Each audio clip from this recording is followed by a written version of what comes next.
मैं राही अनजान राहों का, ओ यारो मेरा नाम। जिस दिन इस गीत की रिकॉर्डिंग होनी थी उस दिन रफ़ी साहब ने सुबह 9 बजे से लेके दूसरे दिन सुबह 3 बजे तक तकरीबन 5 गानों की रिकॉर्डिंग की। मैं पंछी अनजान बागों का, तेरा मेरा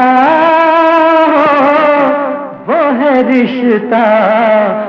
दिल कहे रुक जा रे रुक जा, यहीं पे कहीं अपने नैनों को समझा दे, ये बात इन्हें तू बतला दे। रुत बेकरार है।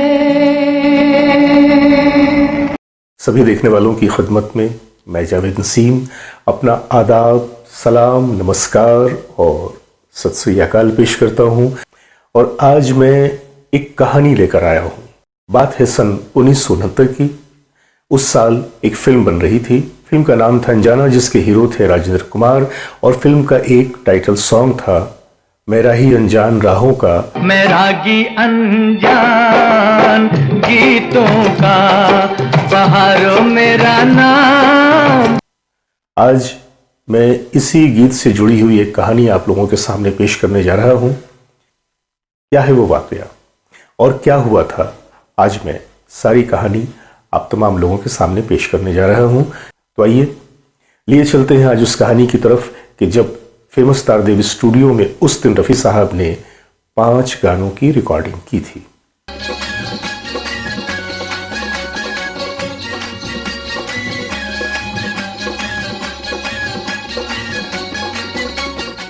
उस साल 1969 के उस दिन तो वाकई कमाल हो गया था। जो बात इस जगह है कहीं पर नहीं। रफ़ी साहब 2 महीनों के लिए अपने फॉरेन टूर पे जाने वाले थे। उनका हज करने का भी ख्याल था और वो चाहते थे कि उनकी गैर मौजूदगी में उनके प्रोड्यूसर और म्यूजिक डायरेक्टर्स को तकलीफ ना हो। कॉन्ट्रैक्ट के मुताबिक रफ़ी साहब गाए जाने वाले गीतों को जल्द से जल्द गा देना चाहते थे। ऐसे में एक दिन लक्ष्मीकांत रफ़ी साहब के पास आए और कहा कि आप तो जा रहे हैं, पर फिलहाल हमारी फिल्मों के 5 गीत बहुत जल्द रिकॉर्ड करने की ज़रूरत है। रफ़ी साहब मुस्कुरा पड़े और कहा कि ठीक है, तुम धुनें तैयार कर लो, तुम्हारे 5 गीत हम एक ही दिन में रिकॉर्ड कर लेंगे। लक्ष्मी हैरत से रफ़ी साहब का मुंह देखने लगे कि 5 गीतों की नोटेशन, उनकी रिहर्सल और फिर रिकॉर्डिंग भला कैसे मुमकिन है। पर उन्होंने खामोश रहना ही मुनासिब समझा और इस वाक़े का गवाह बना फेमस तारदेव स्टूडियो। रिकॉर्डिंग के दिन वक्त पे रफ़ी साहब मौजूद थे और उस दिन के काम की शुरुआत हुई फिल्म माँ और ममता के 2 युगल गीतों से, रुत बेकरार है और अपने नैनों को समझा दो। रुत बेकरार है, अपने नैनों को समझा दे, ये बात इन्हें तू बतला दे। ये दोनों रोमांटिक गीत जितेंद्र और मुमताज पे फिल्माए जाने थे। उनके बाद फिल्म मन की आंखें का गीत दिल कहे रुक जा रे रुक जा, इसकी रिकॉर्डिंग शुरू हुई। नदियों के ये राग रसीले, झरनों का ये शोर बह झर झर। इसी दौरान धर्मेंद्र के छोटे भाई कुंवर अजीत सिंह देवल अपने चंद दोस्तों के साथ स्टूडियो आ गए। उनके सारे दोस्त रफ़ी साहब के दीवाने थे और अपनी आंखों से रफ़ी साहब को गाते हुए सुनना चाहते थे। अजीत सिंह देवल ने रफ़ी साहब को अपने ठेठ पंजाबी लहजे में मुखातिब करते हुए सत श्री अकाल पाजी कहा। रफ़ी साहब ने भी गर्मजोशी के साथ जवाब देते हुए कहा, ओए अजीते चुप कर यार, अभी मैं धर्मेंद्र हूं, सुबह को जितेंद्र था और अब इसके बाद मुझे राजेंद्र बनना है। गाना खत्म होते होते लता जी भी आ गईं, क्योंकि वो एक डुएट गाना था। ये गाना भी आप लोगों के जहनों में पूरी सुंदरता के साथ आज भी जिंदा होगा। चला भिया आजा रसिया, वो जाने वाले आजा तेरी याद सताए।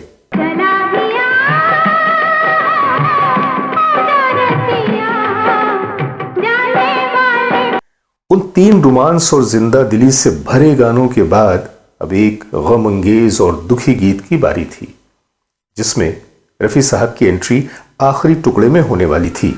वो है रिश्ता के टूटे जो पलाए भी तो टूट न पाए। बड़ा ही जबरदस्त गीत। और वो लोग ये देखकर हैरान हो गए कि अभी मस्ती के मूड में डूबकर इन गानों को रिकॉर्ड करने के बाद अचानक इतने गंभीर मूड में रिकॉर्डिंग बड़े अचंभे की बात थी। पर वो तो रफी साहब थे, मौसीकारों और हीरोज के अंदाज और रंगों में ढल जाने वाले। इस गीत की रिकॉर्डिंग के बाद लता जी वापस चली गईं। रात के 9 बज चुके थे। सभी थकन से बेहाल थे। लक्ष्मी जी ने पूछा कि क्या आज यहीं रोक दें? रफी साहब ने जवाब दिया, थक गए, अभी तो एक गाना बाकी है। रफी साहब को 12 घंटों तक मुसलसल काम करते हुए गुजर चुके थे, पर उनके उत्साह और एनर्जी में कोई कमी नहीं आई थी। उनकी ताजगी को देखकर म्यूजिशियन भी ताजा दम हो गए और फिर शुरू हुई उसी मस्ती भरे गीत की रिकॉर्डिंग जिसे फिल्म अनजाना के लिए राजेंद्र कुमार पर फिल्माया जाना था। मैं राही अनजान राहों का, ओ यारो मेरा नाम। अगर आप इस गीत को सुने तो आप जर्रा बराबर भी महसूस नहीं कर पाएंगे कि इस गीत में जो आवाज है उसमें हल्की सी भी थकन की झलक है। फूलों जैसी ताजा और महकती हुई आवाज पूरे जोश और चंचलता से भरी हुई। और राजेंद्र कुमार ने भी इस गीत को पूरे मूड से अदा किया। रिकॉर्डिंग खत्म हुई तो रात के 3 बज चुके थे, पर रफी साहब के चेहरे पर अपनी कमिटमेंट को पूरा करने की एक खुशी झलक रही थी। तो ये थी आज की घटना से जुड़ी हुई कहानी। आप लोगों को शायद पता हो कि लक्ष्मीकांत प्यारेलाल जी ने रफी साहब के साथ 28 वर्षों में तकरीबन 264 यानी कि 264 सॉन्ग्स रिकॉर्ड किए थे और हर गाना एक से बढ़कर खूबसूरत तरीन। एक मौके पे प्यारेलाल जी ने कहा कि रफी साहब के जाने के बाद संगीत तो कायम रहेगा, पर हमारा संगीत और हम अनाथ हो गए।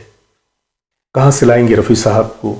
धुनें तो बनेंगी, लेकिन उन धुनों को उस रंग में अब अदा कौन करेगा? तो ये थी आज की कहानी। उम्मीद है कि आज की कहानी भी आप लोगों को पसंद आई होगी। बस इसी तरह से अपनी मोहब्बतें हमारे चैनल को देते रहें। हमारे वीडियोस को लाइक करें, शेयर करें, सब्सक्राइब करें और कोने में लगी हुई घंटी को दबाना तो बिल्कुल ना भूलें, क्योंकि जैसे ही आप उस घंटी को दबाएंगे हमारे हर नए वीडियो की खबर आपके मोबाइल, आपके लैपटॉप या आपके टैबलेट पर चली जाएगी। तो बहुत सारी मोहब्बतों के साथ जावेद नसीम को इजाजत दीजिए। नमस्कार। मैं राही अनजान राहों का, तेरा मेरा वो है रिश्ता। दिल कहे रुक जा रे रुक जा, यहीं पे कहीं अपने नैनों को समझा दे, ये बात इन्हें रुत बेकरार।